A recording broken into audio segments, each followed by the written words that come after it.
ലോകത്തെ ഞെട്ടിക്കാൻ ഇന്ത്യ ഒരു രഹസ്യായുധത്തിന്റെ പണിപ്പുരയിലാണെന്നുള്ള വാർത്തകളൊക്കെ വരുന്നുണ്ട്. എന്താണ് അതിന്റെ പിന്നിലുള്ളത്? എനിക്ക് രണ്ട് കാര്യങ്ങൾ ഇങ്ങോട്ട് ചോദിക്കാനുണ്ട്. ഒന്ന്, എവിടെ നിന്ന് ഈ വാർത്ത കിട്ടി? രണ്ടാമത്തത്, അത് പറഞ്ഞില്ലെങ്കിലും കുഴപ്പമില്ല, ആയുധങ്ങൾ എന്നൊക്കെ പറയുമ്പോൾ നമ്മൾ സ്ഥിരം ഉപയോഗിക്കുന്ന വാക്കാണ് ആയുധം. വാക്ക് ആയുധമാണല്ലേ? വാക്കുകൊണ്ട് മുറിവേറ്റാൽ മൂർച്ചയുണ്ട്. ചിലപ്പോൾ നമ്മൾ കത്തി കൊണ്ട് കുത്തുന്നതിനേക്കാൾ മൂർച്ചയുണ്ടാവും വാക്കുകൾ കൊണ്ട് ഉപയോഗിക്കുന്നത്. മുറിവ്, ആ കത്തി കൊണ്ട് ഉണ്ടാകുന്ന മുറിവ് 5, 6, 7 ദിവസം കഴിയുമ്പോൾ ഉണങ്ങും. നാവ് കൊണ്ട് ഏൽക്കുന്ന മുറിവ് ചിലപ്പം ജീവിതകാലം മുഴുവൻ ഉണങ്ങില്ല എന്നൊക്കെ പറയാറുണ്ട്. അത് നമ്മുടെ വിഷയം അതല്ല. അപ്പോൾ ആയുധം എന്ന്, രഹസ്യ ആയുധം എന്ന് പറയുമ്പോൾ എന്താണ് ആയുധം എന്നൊരു ഉത്തരം നമ്മുടെ മനസ്സിലുണ്ടാവണം. എന്താണ് ആയുധം എന്ന് പറഞ്ഞാൽ എന്താ ഉദ്ദേശിക്കുന്നത്? മിസൈൽ ആവാം, വല്ല തോക്ക്, അങ്ങനത്തെ സാധനങ്ങളൊക്കെ ആയുധങ്ങളിൽ പെടുന്നതാണ്. ഇന്ത്യയുടെ സുരക്ഷയ്ക്ക് വേണ്ടി മിലിറ്ററി ഫോഴ്സസ് ഉപയോഗിക്കുന്ന എല്ലാം ഇന്ന് ആയുധങ്ങൾ. അല്ല, ഇന്ത്യയുടെ മാത്രമുണ്ടോ? ഞാൻ ആയുധം എന്ന് പറയുന്നത് എന്താണ് ആയുധം? എതിരാളിയെ കീഴ്പ്പെടുത്താനുള്ളൊരു സാധനമല്ലേ? അല്ലേ? എതിരാളിയെ കീഴ്പ്പെടുത്താൻ, നമ്മുടെ സ്വന്തം പ്രതിരോധ ശേഷി വർദ്ധിപ്പിക്കാനുള്ള, അല്ലേ, നമുക്ക് നിലനിൽക്കാൻ വേണ്ടിയിട്ട് ഉപയോഗിക്കുന്ന എന്തിനേയും ആയുധം എന്ന് പറയാം. ഇപ്പം നമ്മുടെ ആയുധങ്ങളൊക്കെ പറയുമ്പോൾ ഒന്നെങ്കിൽ മിസൈല്, അല്ലെങ്കിൽ പാറ്റൻ ടാങ്ക്, അതല്ലെങ്കിൽ തോക്ക് എന്നൊക്കെ പറയുന്ന തരത്തിലുള്ള കൺവെൻഷനൽ, അതായത് ഉപയോഗിച്ച് വരുന്ന എല്ലാവർക്കും അറിയാവുന്ന തരത്തിൽ ആയുധങ്ങളുണ്ട്. അതല്ലാതുള്ള ആയുധങ്ങളുണ്ട്. നമ്മൾ ഇംഗ്ലീഷ് സിനിമകളിലൊക്കെ കണ്ടിട്ടുണ്ടാവും.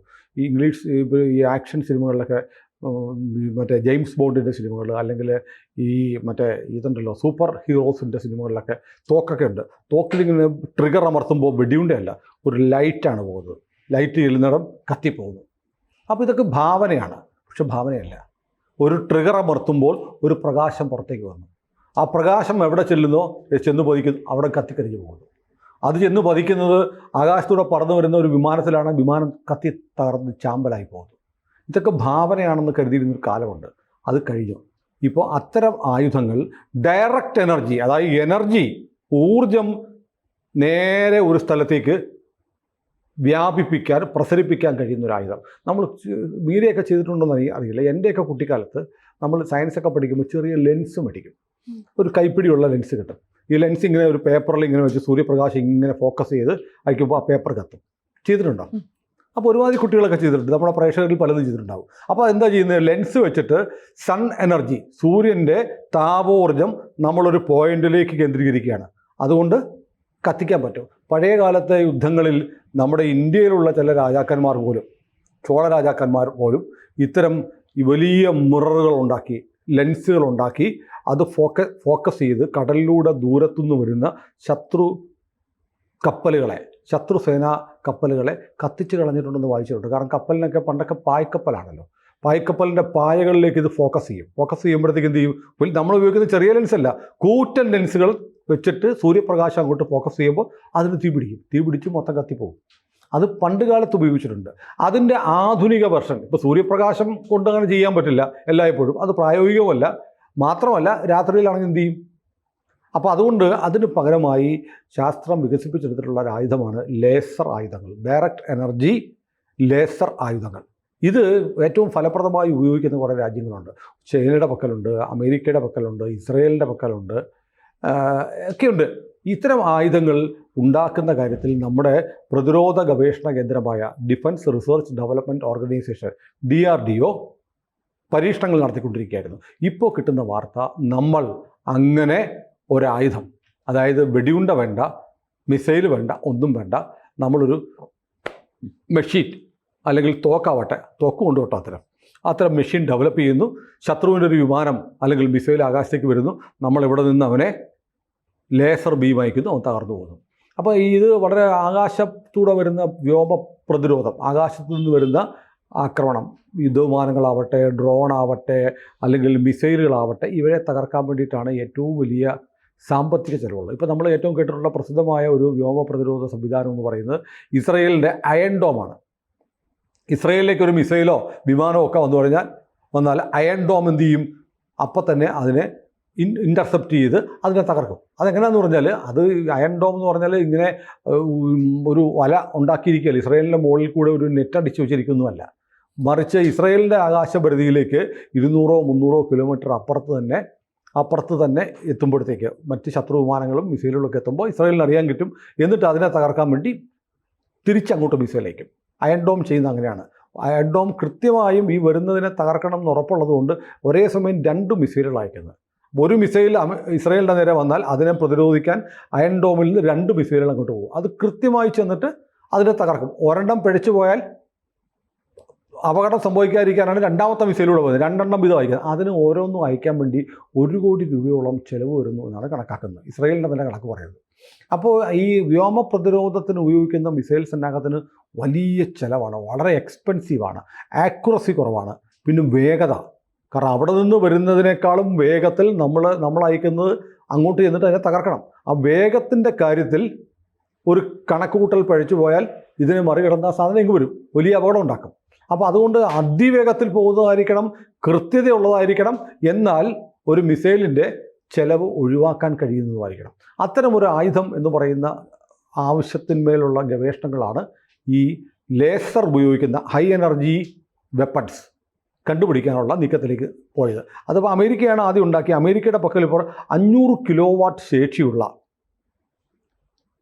ലേസർ മെഷീൻ കണ്ടുപിടിക്കാനുള്ള ശ്രമത്തിലാണ്. ഇപ്പോൾ അമേരിക്കയുടെ പക്കൽ 300 കിലോ വാട്ട് വരെ ലേസർ പവർ പ്രസരിപ്പിക്കാൻ കഴിയുന്ന ആയുധങ്ങൾ അമേരിക്കയ്ക്കുണ്ട്.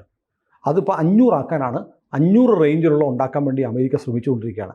അതേസമയം ഇപ്പോൾ നമ്മുടെ ശാസ്ത്രജ്ഞന്മാരിപ്പോൾ പറയുന്നത്, ഇന്ത്യൻ ശാസ്ത്രജ്ഞന്മാർ DRDO ഇപ്പോൾ ഡെവലപ്പ് ചെയ്തിരിക്കുന്ന ഒരു ലേസർ എക്യുപ്മെൻറ്റ് എന്ന് പറയുന്നത് 300 കിലോ വാട്ട് എന്ന് പറഞ്ഞാൽ ഇപ്പോൾ അമേരിക്കയുടെ പക്കലുള്ളതിന് തത്തുല്യമായ ഒരു ലേസർ മെഷീൻ, ലേസർ തോക്കോ ലേസർ പീരങ്കിയോ ലേസർ മിസൈലെന്തോ, മിസൈലില്ല, പ്രകാശമല്ലേ പോകുന്നത്, അത് നമ്മൾ ഡെവലപ്പ് ചെയ്തിരിക്കുന്നു എന്നും അതിന് നമ്മളിട്ടിരിക്കുന്ന പേര് സൂര്യ എന്നുമാണ് ഇപ്പോൾ പുറത്ത് വരുന്ന വാർത്തകൾ. അപ്പോൾ നമ്മളത് വികസിപ്പിച്ചു. ഇപ്പോൾ ചൈനയ്ക്ക് അങ്ങനെ ഒരു സാധനമുണ്ട്. ചൈനയ്ക്ക് ഉപയോഗിക്കുന്നത് ഷെങ് 1 എന്ന് പറയുന്ന ഹൈ എനർജി ലേസർ വെപ്പൺ ചൈനയുടെ പക്കലുള്ളൂ. പക്ഷേ അതിന് 100 കിലോ വാട്ട് ശേഷിയേ ഉള്ളൂ, 2 കിലോമീറ്റർ റേഞ്ചേ ഉള്ളൂ. പക്ഷേ നമ്മളിപ്പോൾ ഡെവലപ്പ് ചെയ്തിരിക്കുന്നത് എൻ്റെ 300 കിലോ വാട്ട് ഊർജ്ജമുണ്ട്, 20 കിലോമീറ്റർ റേഞ്ച്. ഒരു നമുക്ക് നേരെ ഒരു മിസൈൽ വരികയാണെന്നിരിക്കട്ടെ, ഇന്ത്യയോട് അടുത്ത് 20 കിലോമീറ്ററിന് അപ്പുറത്തെത്തുമ്പോൾ നമുക്ക് അതിനെ തകർക്കാൻ പറ്റും. 20 കിലോമീറ്ററിന് ഇന്ത്യയുടെ അതിർത്തിയിൽ നിന്ന് 20 കിലോമീറ്റർ റേഞ്ച് കയറിയാൽ അതിനെ നമുക്ക് തകർക്കാം. ചൈനയുടെയോ 2 കിലോമീറ്റർ റേഞ്ചേ ഉള്ളൂ, 100 കിലോ വാട്ട് ലേസർ ശേഷിയേ ഉള്ളൂ. നമ്മുടേതിന് 300 കിലോ വാട്ട് ശേഷിയും 20 കിലോമീറ്റർ റേഞ്ചും ഉള്ളത് നമ്മൾ ഉണ്ടാക്കി. അപ്പോൾ നമ്മളിപ്പോൾ അമേരിക്ക ഉപയോഗിക്കുന്ന ലോകത്തിലെ ഏറ്റവും മികച്ചതിന് കിടപിടിക്കുന്നതാണ് നമ്മളിപ്പോൾ ഉണ്ടാക്കിയിരിക്കുന്നത്. പിന്നെ ഈ അയൺ ബീം എന്ന് പറയുന്ന സംവിധാനം, ഈ അയൺ ഡോമിന് ഒപ്പം തന്നെ ഇപ്പോൾ തന്നെ ഇസ്രായേലിനുണ്ട്. ഇസ്രായേലിൻ്റെ ആകാശത്തേക്ക് വേറെ ശത്രുക്കളുടെ മിസൈലോ വിമാനമോ ഒക്കെ വന്നാൽ അവർക്ക് അയൺ ബീം ഉപയോഗിച്ചും പ്രവർത്തനം. തുർക്കിക്ക് ഇങ്ങനെ ഒരു സംഭവം ഉണ്ടെന്ന് പറയുന്നു, ഔദ്യോഗികമായി സ്ഥിരീകരിക്കപ്പെട്ടിട്ടില്ല. ഇതുകൂടാതെ ചൈനക്കാർ ലേസർ റൈഫിൾ ഉപയോഗിക്കുന്നുണ്ട്. അതായത് 50 കിലോ വാട്ട് ശേഷിയുള്ള ലേസർ റൈഫിളുകൾ. അതിനകത്ത് ബുള്ളറ്റില്ല, ആളെ നേരെ ചൂണ്ടിയിട്ട് പ്രസ് ചെയ്താൽ ബട്ടൺ അമർക്കുമ്പോൾ ലേസർ ബീം പോവും, ആളെ തട്ടിക്കളയും. ആളാവട്ടെ സൈനിക വാഹനങ്ങളാവട്ടെ അതൊക്കെ ഉപയോഗിക്കാൻ പറ്റുന്ന 50 കിലോ വാട്ടിൻ്റെ ലേസർ തോക്കുകൾ ചൈന ഇപ്പോഴേ ഉപയോഗിക്കുന്നുണ്ട്. ഒരുപക്ഷെ നമ്മളിപ്പോൾ 300 കിലോ വാട്ടിൻ്റെ ഈ ലേസർ ആൻറ്റി എയർക്രാഫ്റ്റ് അല്ലെങ്കിൽ ആൻറ്റി മിസൈൽ സംവിധാനം ഉണ്ടാക്കാൻ നമുക്ക് കഴിയുമെങ്കിൽ നമുക്ക് ഈ തോക്കുണ്ടാക്കാൻ കഴിയും. അപ്പോൾ ഇന്ത്യ അത്ര വളരെ അഡ്വാൻസ്ഡ് ആയിട്ട് പോവുകയാണ്. ഇതിനൊപ്പം നമ്മുടെ കയ്യിൽ ഇപ്പോൾ തന്നെ സ്ഥിരീകരിക്കപ്പെടാത്ത റിപ്പോർട്ടുകൾ പറയുന്നത് DRDO ഇപ്പോൾ തന്നെ 100 കിലോ വാട്ടും 50 കിലോ വാട്ടും ശേഷിയുള്ള ലേസർ ഹൈ എനർജി എക്യുപ്മെൻറ്റ്സ് ഇപ്പോൾ തന്നെ ഉണ്ടാക്കിയെടുത്തിട്ടുണ്ട് എന്നാണ് പറയുന്നത്. ഇതിനൊന്നും കൺഫർമേഷൻ ഇല്ല. പക്ഷേ സൂര്യ എന്ന് പറയുന്ന നമ്മുടെ ലേസർ മെഷീൻ റെഡിയാണ്. അടുത്ത വർഷം അവസാനത്തോടെ അത് ആർമിക്ക് കൈമാറുമെന്നാണ് ഇപ്പോൾ ലഭിക്കുന്നത്. ഇതോടൊപ്പം തന്നെ അറിയേണ്ട ഒരു കാര്യമുണ്ട്. നമ്മുടെ വ്യോമ പ്രതിരോധത്തിന് വേണ്ടിയിട്ട് സോവിയറ്റ് റഷ്യയുടെ കാലം മുതൽ റഷ്യ ഉപയോഗിച്ച് വരുന്ന ഏറ്റവും അഡ്വാൻസ്ഡ് ആണ് ഇപ്പോൾ ഉള്ളത് S-400 എന്ന് പറയുന്ന വ്യോമ പ്രതിരോധ സംവിധാനം റഷ്യക്കുണ്ട്. അത് നമ്മൾ വാങ്ങിയിട്ടുണ്ട്. നമ്മളതിൻ്റെ 3 സ്ക്വാഡ്രണുകൾ നമ്മൾ ഡിപ്ലോയ് ചെയ്തു, 2 കൂടെ വരാനുണ്ട്. പക്ഷേ അത് നമ്മൾ എപ്പോഴും റഷ്യയുടെ തന്നെ നമ്മൾ നോക്കുന്നില്ല. നമ്മൾ ആ രംഗത്ത് നമ്മൾ നോക്കിയിട്ട് S-400 തുല്യമായ തരത്തിൽ ആകാശം വഴിയുള്ള ആക്രമണങ്ങളെ ചെറുക്കാനുള്ള നമ്മുടെ കുഷ എന്ന് പറഞ്ഞാൽ ലവാകുഷയില്ലേ, ശ്രീരാമൻ്റെ മക്കൾ, കുഷയുടെ പേരിലുള്ള ഒരു വ്യോമ പ്രതിരോധം S-400 ഈക്വലൻ്റ് ആയിട്ടുള്ള അല്ലെങ്കിൽ അയൺ ഡോമിന് ഈക്വലൻ്റ് ആയിട്ടുള്ള ഒരു സംവിധാനം കൂടെ നമ്മൾ വികസിപ്പിച്ചിട്ടുണ്ട്. അപ്പോൾ ലോകോത്തരമായ ടെക്നോളജി, ലോകത്തിലെ വൻകിട രാജ്യങ്ങൾക്കുള്ള ഏറ്റവും ആധുനികമായ ആയുധങ്ങൾ നമ്മുടെ ആയുധപ്പുരയിൽ ഒരുങ്ങുന്നുണ്ട്. കഴിഞ്ഞ ഒരു 10 വർഷം കൊണ്ട് നമ്മുടെ സൈനിക രംഗത്തുണ്ടായിരിക്കുന്ന വലിയ മാറ്റം, നരേന്ദ്രമോദിയുടെ കാലത്ത് വന്നതിന് ശേഷമാണ് ഇന്ത്യൻ പട്ടാളക്കാർക്ക് ബുള്ളറ്റ് പ്രൂഫ് ജാക്കറ്റുകൾ പോലും കൊടുക്കാൻ തുടങ്ങിയത്. ആലോചിച്ച് നോക്കിയ അതിർത്തിയിൽ പൊരുതുന്ന പാവപ്പെട്ട കാലാൾഭടന്മാർ, അവർ വെടിയുണ്ട വന്നാൽ നേരെ നെഞ്ചിലേറ്റ് വാങ്ങണമായിരുന്നു. അത് മാറ്റിയിട്ട് യുദ്ധത്തിന് പോകുന്ന മുഴുവൻ സൈനികർക്കും ബുള്ളറ്റ് പ്രൂഫ് ജാക്കറ്റുകൾ കൊടുക്കണം എന്നുള്ള തീരുമാനം പോലും എടുക്കാൻ ഒരു മോദി വരേണ്ടി വന്നു. അങ്ങനെ നമ്മുടെ സൈന്യത്തെ ഏറ്റവും മികച്ച സൈന്യമായി സൈനികരുടെ ജീവന് പരിഗണന കൊടുക്കുക, അതോടൊപ്പം തന്നെ ലോകത്തിലെ മറ്റ് രാജ്യങ്ങളോട് കിടപിടിക്കുന്ന തരത്തിലുള്ള ആധുനിക യന്ത്ര ഉപകരണങ്ങൾ, യുദ്ധോപകരണങ്ങൾ നമുക്കുണ്ടാക്കാൻ വേണ്ടി ഈ സർക്കാർ പ്രതിജ്ഞാബദ്ധമാണ് എന്ന് തെളിയിക്കുന്ന ഒന്നാണ് സൂര്യയുടെ പ്രഖ്യാപനം. ഇന്ത്യ ചൈനയെക്കാളും മുന്നിലാണ് ഈ ലേസർ ഹൈ എനർജി എക്യുപ്മെൻസിൻ്റെ കാര്യത്തിൽ നിന്ന് വളരെ വ്യക്തം. ഞാൻ പറഞ്ഞല്ലോ, ഇപ്പോൾ നമ്മൾ 300 കിലോവാട്ട് 20 കിലോമീറ്റർ റേഞ്ച് ഉള്ളതാണ് ഉപയോഗിക്കുന്നത്. തൊട്ടടുത്തുള്ള ചൈനയ്ക്ക് 100 കിലോവാട്ടും 2 കിലോമീറ്റർ റേഞ്ച് ഉള്ളതേ ഉള്ളൂ. അപ്പോൾ ആ രംഗത്തൊക്കെ നമ്മൾ വലിയ നേട്ടം ഉണ്ടാവുകയാണ്. ഇന്ത്യൻ ശാസ്ത്രജ്ഞന്മാർക്ക്, DRDOയ്ക്ക് നമുക്ക് അഭിനന്ദനങ്ങൾ പറയാം. ശരി.